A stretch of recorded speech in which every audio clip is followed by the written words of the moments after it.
petite mèche. Et salut les bichons, c'est Laurent Jacquet pour LJVS. J'espère que vous allez bien. Aujourd'hui, on se retrouve en cuisine, mais pas pour cuisiner, parce que je vais fignoler mon bio, vu qu'il a travaillé un petit peu ces 6 derniers mois d'utilisation. Il fallait que je le laisse travailler, donc maintenant il a travaillé. On voit qu'il y a 2-3 bouts à reprendre, à rattraper. On va les rattraper ensemble, et puis ensuite je vais installer enfin, je pense, mes barres laitonnées. J'ai tout reçu, les barres, les angles, tout le pataquès. Première étape, il va falloir que je le démonte, et rappelle-toi, je l'avais fait démontable, donc normalement ça ne devrait pas poser de problème. Je m'occupe de ça et on se retrouve à l'atelier.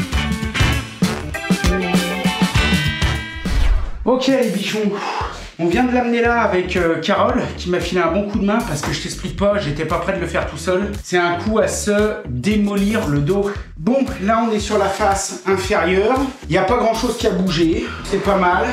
On va péter le dos. Si on le retourne comme c'était prévisible, c'est-à-dire que j'ai mis 2 bois différents dans 2 sens différents. D'un côté au milieu, j'ai du hêtre qui a déjà vu pas mal de coutellerie, de sauces, de jus, de préparation de pizza, de plein de choses. Et autour, j'avais mis un cadre en chêne pour faire quelque chose de joli. Déjà à l'époque, j'avais été alerté par pas mal de bichons et puis un collègue menuisier qui m'avait dit « Laurent, attention, si tu mets un cadre en chêne et en plus tu ne le mets pas dans le même sens que les carrelets, c'est sûr et certain que ça va bouger. » Donc je lui avais dit, comme j'avais répondu au bichon qui m'avait précisé ça, ok, d'accord, j'entends, mais j'aime encore bien faire mes expériences, voir un petit peu comment ça va travailler, voir un petit peu comment je vais pouvoir le rattraper, etc.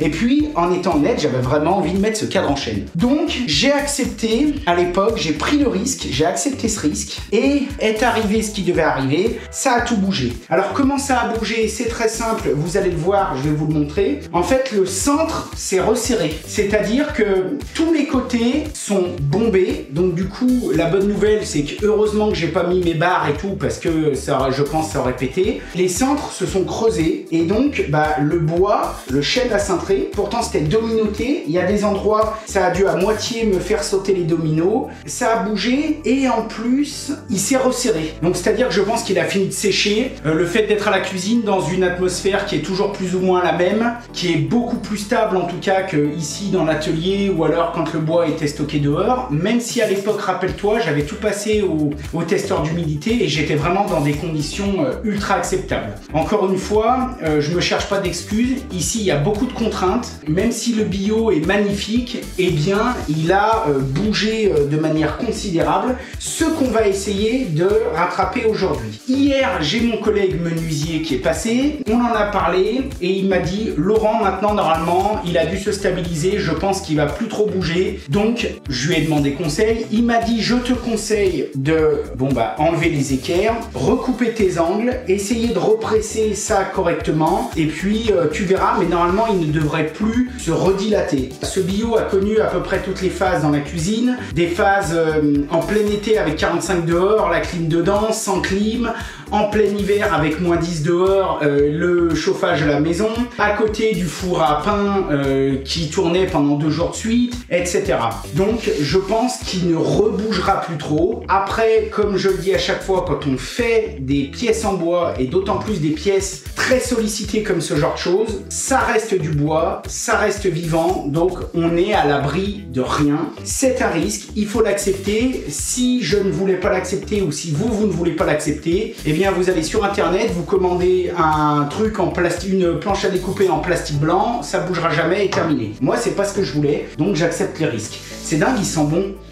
Il sent bon, il sent la cuisine. Ah, j'adore, je kiffe. Donc, ce que je vais faire, c'est que je vais déjà commencer à essayer de démonter un petit peu toutes mes équerres, de voir un petit peu comment ça réagit, d'y mettre un petit coup de soufflette parce que du coup, il y a des aliments qui sont partis un petit peu dedans, et voir comment je vais pouvoir essayer de rattraper ça sans tout massacrer. J'ai toujours, malgré tout, si des fois ça part en live, j'aurai toujours la possibilité d'enlever les supports, de resscier là sur le côté et éventuellement de changer ces bouts de chaîne tiennent, ce que j'aimerais éviter parce qu'en plus ils ont vieilli un petit peu, ça commence à se patiner avec les sauces, etc. Et c'est pas pour me déplaire. Ça commence à lui donner un petit côté ancien, même si il est encore neuf. Bon, allez, c'est parti.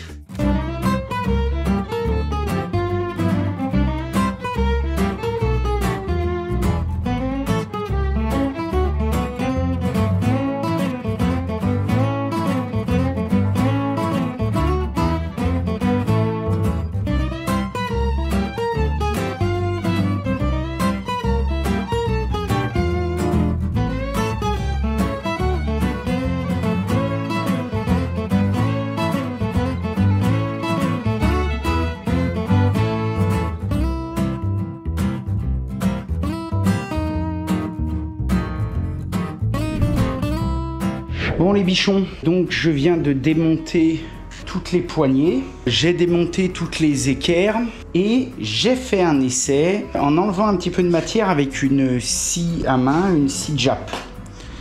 Pas extrêmement concluant, je trouve que je suis pas très précis, ça vient certainement pas de l'outil. Par conséquent, par rapport à mon expérience, à ma façon de travailler habituellement, je pense que je serai plus précis avec peut-être une petite scie, je pense à la petite Mafel que j'ai là, réglée à 45 degrés, ce qui me permettrait d'y aller quasiment dixième par dixième. Le but étant d'enlever de la matière un petit peu ici, un petit peu ici, de manière à pouvoir resserrer ça. Comme je vous l'ai expliqué tout à l'heure, je vais essayer de resserrer ça, mais que je suis pas sûr d'y arriver. Peut-être que le bois ne va pas revenir, peut-être que je vais créer de trop fortes tensions, peut-être que mes côtés, mon cadre en chaîne a pris trop le pli et que si je n'y arrive pas, eh bien je serai obligé, encore une fois comme je disais, de scier les côtés pour les remplacer. Je préfère y aller petit à petit, étape par étape, en profitant pour vous faire des belles images, plutôt que de bourriner ça, d'abîmer mon travail, de prendre moins de plaisir, etc. J'ai la journée pour faire ça. Voilà, j'ai envie d'y aller cool et j'ai envie de voir.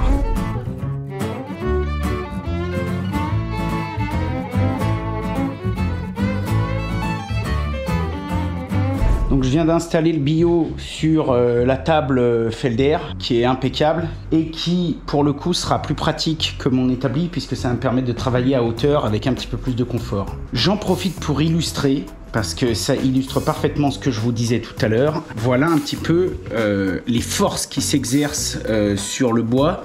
Voilà un petit peu, on voit bien, on touche à droite, on touche à gauche et au milieu là on a 8-9 mm. Donc voilà, et il a travaillé comme ça de partout. Ici il fait comme ça, ici il fait comme ça et ici il fait comme ça. Donc ça prouve quoi? Ça prouve bien qu'il a séché à cœur et qu'il s'est rétracté dans le milieu.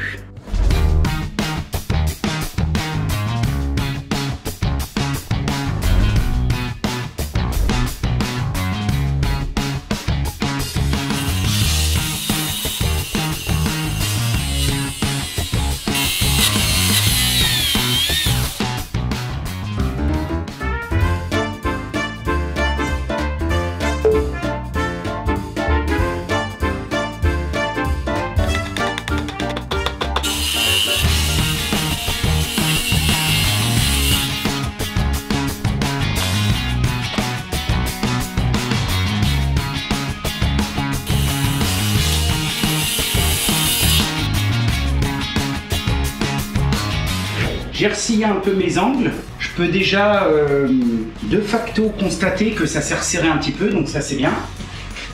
Je vais pouvoir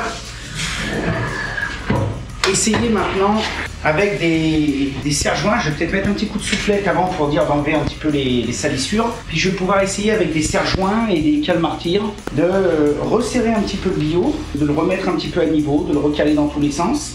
Il va falloir que je réajuste mes emplacements pour mes équerres. Et puis j'aurai peut-être un petit coup de ponçage à remettre dans les angles à la ponceuse à bande. Mais ça va se faire très bien. Ce sera, une fois que j'en serai là, le gros du boulot sera fait. Je pense, on va le voir au pressage, je pense que je vais pas avoir besoin forcément de refaire mes champs. J'en suis encore pas sûr à 100%, donc c'est pour ça que je vais avancer un petit peu plus et puis je vous tiens au courant.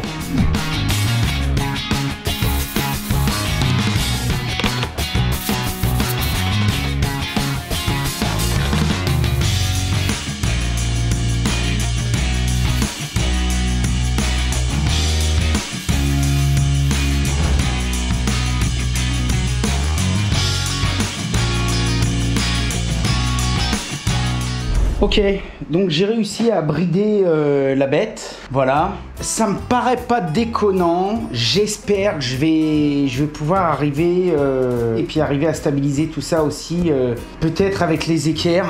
C'est quand même très tendu. Je suis vraiment en train de me poser la question s'il vaudrait pas mieux que je rescie les côtés et que je refasse. Alors bon, j'ai deux choses qui me chagrinent un peu. La première, elle est pas drama, mais c'est quand même que j'ai des gros écarts. C'est-à-dire que même si j'ai essayé vraiment de respecter mes équerrages et tout, quand j'ai essayé, du fait que les planches étaient un peu tordues à droite, à gauche, bon, tu vois, j'ai quand même des trous qui sont pas négligeables.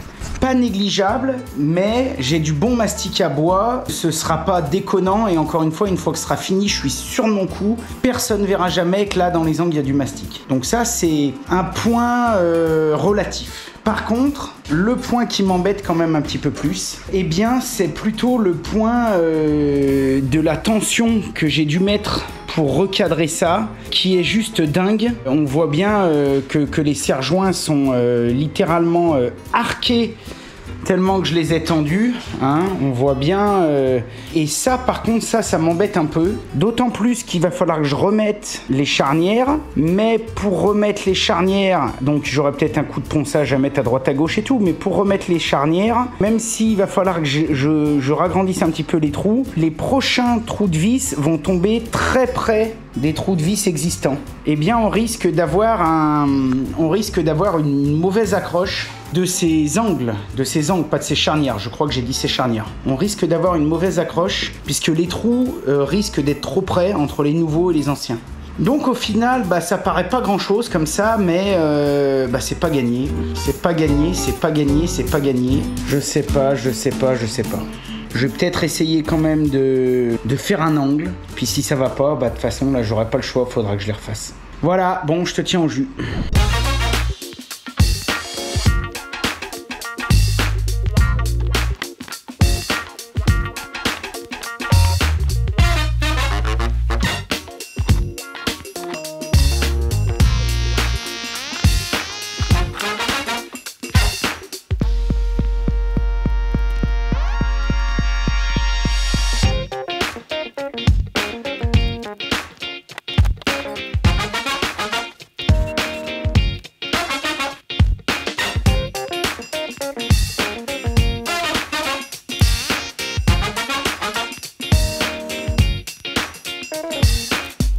Bon les bichons, j'ai un peu avancé, donc j'ai réussi à sauver mes côtés, j'ai réussi à tout remodifier mes équerres, voilà. Donc en gros, alors là j'ai remis du mastic que je vais poncer après, je mettrai un petit coup de polish, etc. pour y refaire nickel. Mais en gros, j'ai réussi à rattraper 90%, tu vois par exemple là les angles. Avant, j'avais certains angles qui avaient 6-7 mm et aujourd'hui, tu vois, je suis quasiment plaqué. Ce que je vais faire maintenant, c'est que je vais mettre un petit coup quand même de ponceuse, notamment de ponceuse à bande dans les angles parce qu'il a remonté un petit peu. Et puis après, je pourrais remastiquer un petit peu à 2-3 endroits, faire mes finitions, remettre mes supports de tube et voilà.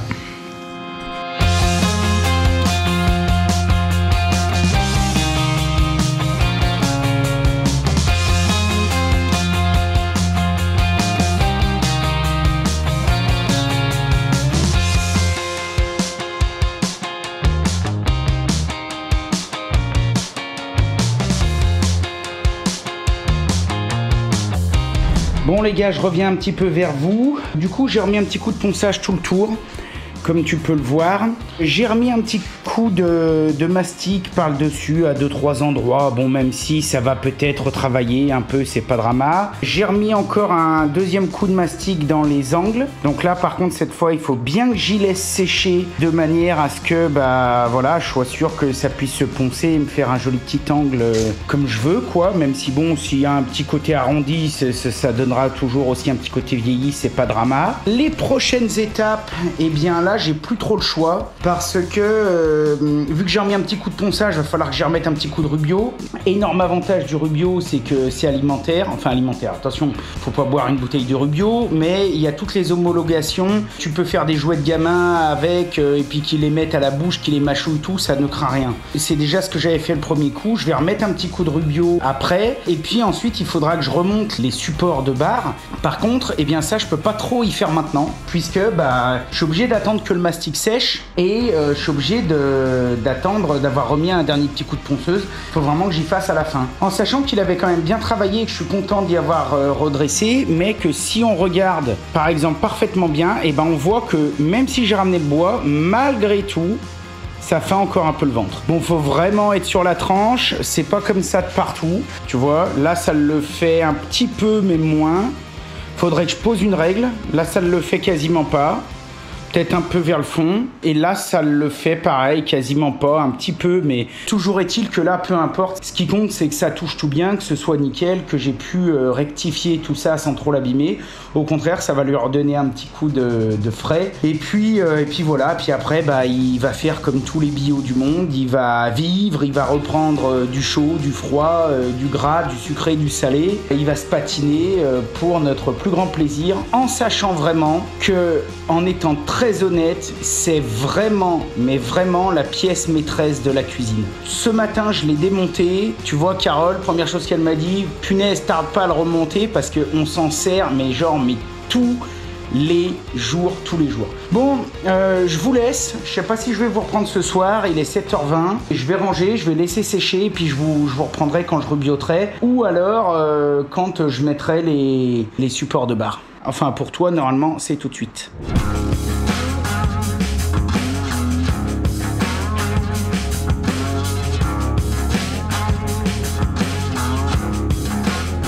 Bon, nous voilà revenus au point de départ, si je peux dire. On a notre bio qui est fini. J'ai fait un petit essai en passant à la policheuse. Je vais attendre un petit peu, je le ferai peut-être demain. Parce que le rubio, même s'il est sec en surface, il est encore très très frais. Il va falloir qu'on parte d'ici. Donc là, on va boucher. Un coude. Hop. Un coude. Et on rebouche. Ça fait qu'on aura deux demi main courante en U et que de ce côté et l'autre côté, ce sera complètement libre. Voilà. Bon, je prépare tout et on essaye de faire ça ensemble. Allez, tchuss!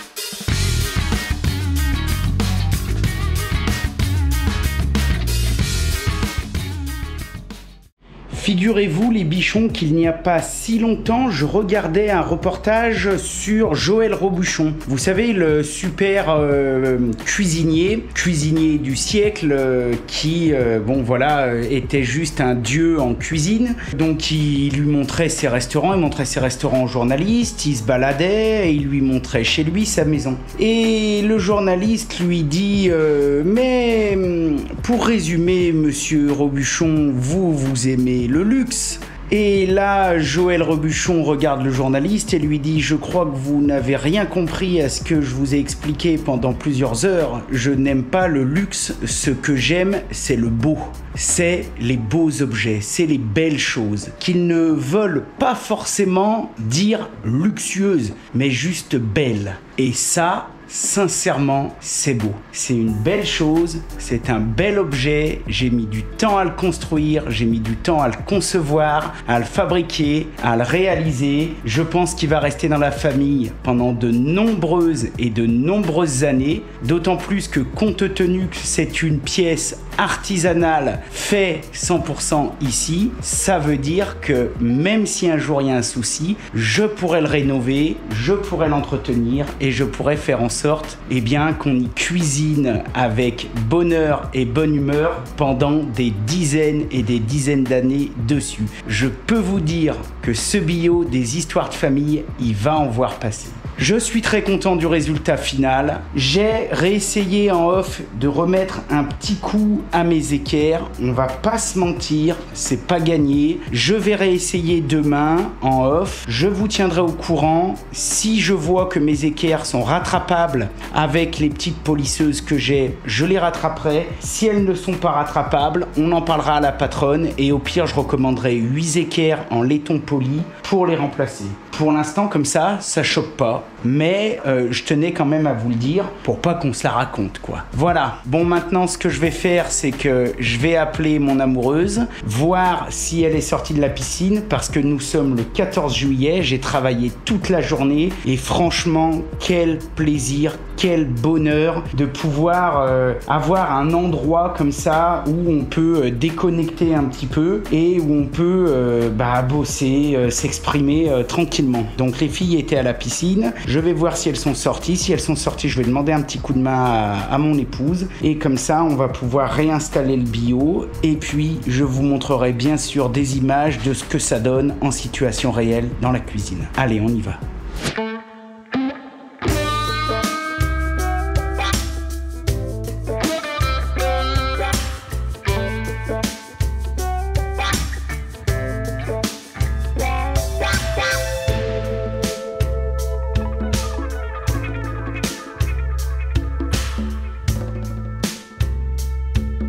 Bon bah voilà les bichons, cette fois c'est fait, c'est nickel, il est en place, je suis super content, ma petite femme est contente, tout le monde est content, voilà, c'est au top, c'est vraiment super beau. Il va super bien dans la cuisine et puis tu vois comme je te l'ai dit, hop, j'arrive à passer au milieu, comme ça quand on a besoin d'être prêt, on est prêt. Quand on a besoin de faire tomber des trucs dans un saladier ou quoi que ce soit, c'est impeccable, tout va bien. Bon écoutez, j'espère que cette petite vidéo vous aura plu. Voilà, c'était juste pour vous faire un petit peu part des évolutions de ce qui reste à faire à la maison. Et voilà, c'est vraiment très beau. Alors 2-3 dernières petites infos pour ceux que ça intéresse, parce que sinon je sais que vous me les demandez dans les commentaires. Pour faire ce bio de A à Z, le bois, donc tout ce qui est plot de hêtre et plot de chêne, j'ai pris ça chez un de mes fournisseurs qui est pas très loin de chez moi, local, qui s'appelle Partédis. Vers chez moi, c'est un Partédis bois panneau, mais je pense qu'il y en a dans toute la France, donc renseignez-vous, peut-être que vous pourrez avoir ça. Tout ce qui est petite quincaillerie, donc tout ce qui est Clamex, le peu de visserie que j'avais utilisé, la colle, etc. J'ai pris ça chez Foussier ou chez Outils des Pros aussi, pas mal chez Outils des Pros. La colle, voilà, les petits tampons qui sont sous le bio, en fait vous ne les voyez pas, mais il y a des petits tampons anti-dérapants, j'ai pris ça chez nos amis de chez Foussier. Toute la tubulure magnifique que j'ai attendu quand même pas mal de temps, il faut le dire, mais bon, ça valait le coup d'attendre. Bref, tout ça, j'ai pris ça chez Foussier. Toutes les petites équerres que je te disais que j'allais peut-être recommander, mais bon, j'ai déjà montré à la patronne, elle m'a dit non, c'est très bien comme ça, c'est parfait, ça fait un peu vieilli, et puis moi, maintenant que je suis devant et qu'il est en place, c'est vrai que ça me choque pas. Donc ces petites équerres, j'avais pris ça sur un site internet qui s'appelle la laitonnerie. Voilà, il n'y a pas de placement de produit, mais j'ai trouvé que c'était cool, donc je vous partage l'info. La laitonnerie, avec les petites vis qui vont avec. Bien sûr, l'ensemble du traitement, c'est Rubio, ça vous le savez, chez nos amis de chez Rubio. D'ailleurs, on doit avoir un petit code promo dans la description. description, comme pour outils des pros, il me semble. Et voilà, et c'est tout ce qu'il m'aura fallu. Alors comme d'habitude, pour tout ce que je réalise, moi je l'ai fait avec mes outils, mon matos, mes machines. Mais l'intégralité de ce bio aurait pu être fait, même si je vous le concède, ça n'aurait pas été de tourpeau, mais ça aurait pu être possible de le faire à la main, avec des outils plus simples, plus traditionnels, moins chers. Comme d'habitude, je vous l'ai déjà dit 10 fois, ce qui compte, c'est pas l'outillage, c'est ce que vous avez là-dedans et la passion que vous allez mettre dans les choses que vous avez envie de faire. Partie de ce constat, tout est réalisable. Moi, je vous remercie, je vous souhaite une excellente journée. Je vous souhaite tout plein de belles choses et puis je vous dis à la prochaine sur LJVS pour de nouvelles aventures de bricolage, j'ai envie de dire. En attendant, comme d'habitude, soyez créatifs, faites de votre mieux et si possible, du bon boulot. Allez, yeah!